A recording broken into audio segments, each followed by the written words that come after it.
Shalom, halo, lose-lose semua. Shalom, Lausa Erik. Shalom, Lausa Michelle. Halo, apa kabar semuanya, Lause-Lause? Baik. Lause-Lause, hari ini kita akan sama-sama belajar satu kisah yang udah sangat-sangat familiar buat kita, yaitu kisah tentang Tuhan Yesus meredakan angin ribut. Wah, pastinya bakal seru ya pembelajaran hari ini ya, lose. Lose, buat pelajaran hari ini ada tiga hal yang bakal kita pelajari nih. Yang pertama, memahami bahwa Yesus adalah Mesias, anak Allah yang berkuasa atas seluruh ciptaannya. Yang kedua, mengetahui bahwa Yesus berkuasa atas alam. Dan yang ketiga, yang terakhir, percaya pada Yesus dan mau memelihara alam ciptaannya.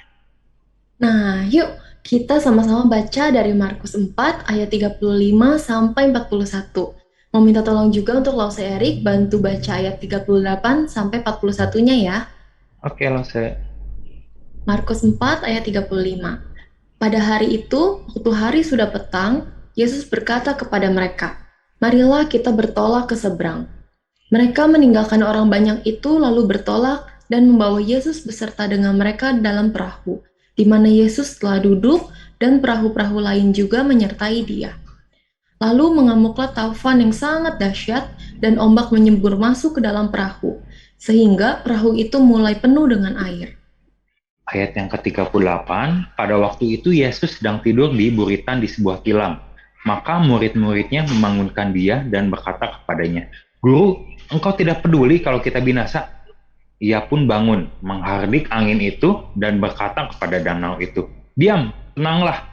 Lalu angin itu reda dan danau itu menjadi teduh sekali. Lalu ia berkata kepada mereka, "Mengapa kamu begitu takut? Mengapa kamu tidak percaya?"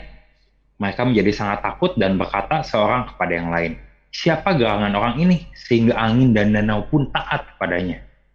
Wah, kalau dibayangkan, ceritanya mengerikan sekaligus seru ya loh, Sedef. Benar banget, Lausa Sasel. Kadang yang membuat kita bosan baca Alkitab adalah kita itu cuma sekedar membaca gitu. Padahal Alkitab, khususnya kitab-kitab Injil, itu penuh dengan cerita-cerita yang seru. Coba deh, Lausa baca kisah ini, tutup mata dan bayangkan seolah-olah kita ada di sana. Coba bayangkan. Sore-sore, sehabis Tuhan Yesus mengajar, nah Tuhan Yesus mengajak Lause-Lause untuk naik ke perahu itu. Nah, ingat bahwa murid-murid Tuhan Yesus itu banyak yang nelayan ya. Pastinya mereka mengerti cara mengemudikan perahu dong. Jadi, sore-sore itu angin sepoi-sepoi berembus dan lause-lause naikin layar atau mengayuh. Tuhan Yesus ngapain? Ya jelas, Tuhan Yesus kan kecapean sehabis ngajar gitu melayani orang-orang. Jadi ya lause-lause ngelihat tuh di buritan Tuhan Yesus sudah ngantuk banget, mulai sandaran di satu sisi perahu dan akhirnya tertidur. Nah, setelah itu angin sepoi-sepoi yang awalnya itu kalem tiba-tiba jadi angin ribut, jadi topan. Wah, wah, waduh, jadi gimana dong Lose? Dari angin yang tenang jadi topan nih. Ah, tenang aja loh, itu tuh lihat, ada si Petrus sama Andreas, juga ada si Yohanes sama Yakobus. Mereka kan mantan-mantan nelayan yang udah kenal banget Danau Galilea. Nah, Danau Galilea memang terkenal sebagai danau yang sering banget mengalami angin ribut karena posisi geografisnya. Dan para nelayan yang menjala ikan di sana sudah pengalaman banget untuk mengatasi hal seperti ini. Jadi, coba bayangkan si Petrus. Petrus tahu kan yang kadang suka sok jago itu bilang dengan PD-nya, badai gini aja takut. Dan dengan dia santai sambil menurunkan layar. Tapi celakanya ternyata angin topannya nggak berhenti-berhenti. Dahsyat banget. Sampai ombak-ombak itu pada masuk ke perahu. Nah, Petrus, Yakobus, Yohanes, Andreas, mereka berjuang ngeluarin air dari perahu. Dan lause-lause yang ada di dalam perahu itu juga berusaha. Tapi bukannya berhenti, badainya malah makin parah.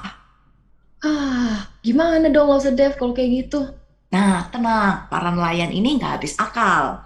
Jadi, berhubung memang di masa itu kan sering terjadi badai, para nelayan selalu siap sedia dengan perangkat-perangkat untuk gimana caranya mereka mempertahankan perahu dari tenggelam karena badai. Nah, perangkat ini lause-lause disimpan di buritan perahu. Tapi kan di buritan perahu ada Tuhan Yesus yang lagi tidur Lose. Nah iya, makanya mereka membangunkan Tuhan Yesus sambil bilang, Guru, engkau tidak peduli kalau kita binasa. Begini ya lause-lause, kata-kata ini bukan permintaan atau permohonan ke Tuhan Yesus untuk meredakan angin ribut, tapi sebagai bentuk ketakutan sekaligus kekesalan.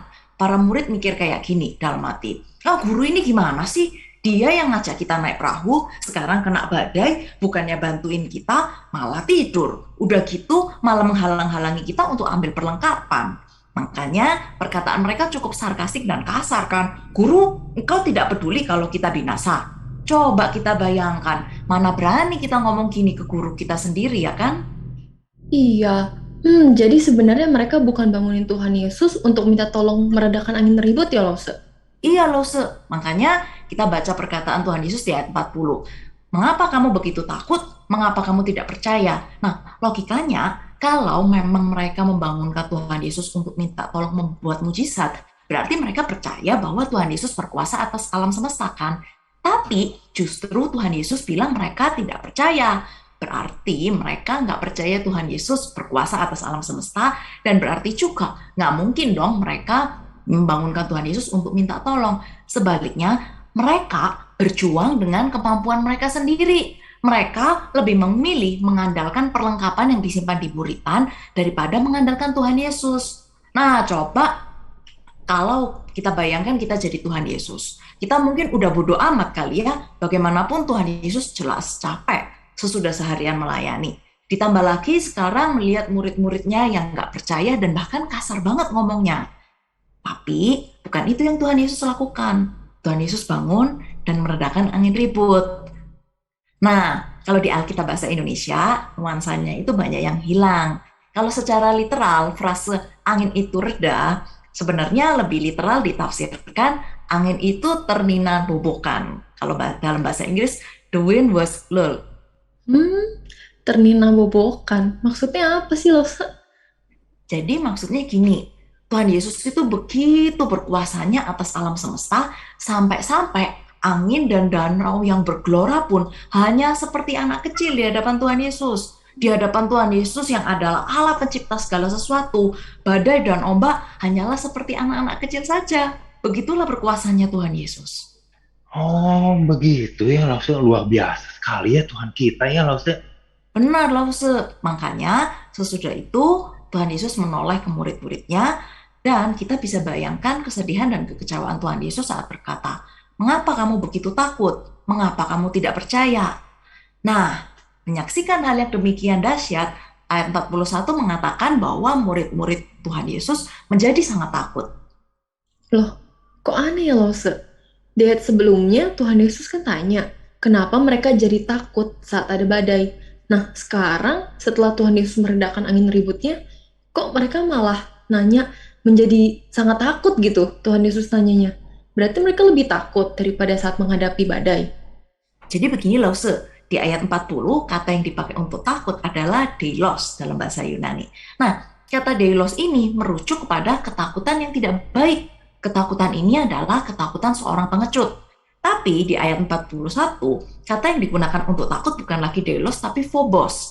Nah, di dalam Alkitab, kata phobos ini merujuk pada ketakutan yang justru baik, yaitu respect, seperti kalau misalnya kita katakan takut akan Tuhan. Takut di sini merujuk pada ketakjuban sekaligus kegentaran pada sesuatu yang jauh lebih besar dan berkuasa.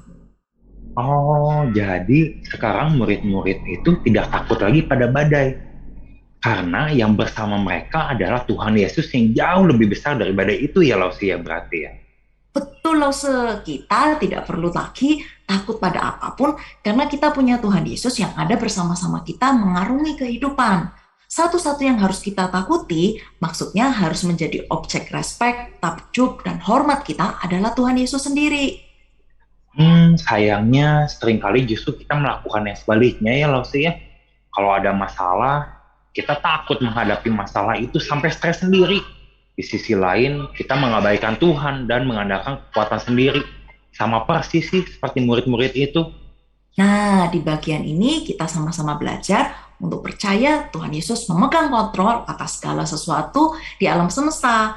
Mari kita semua juga mau mengajarkan adik-adik kita di Sweetie Kids untuk selalu mengandalkan Tuhan Yesus dalam menghadapi segala masalah.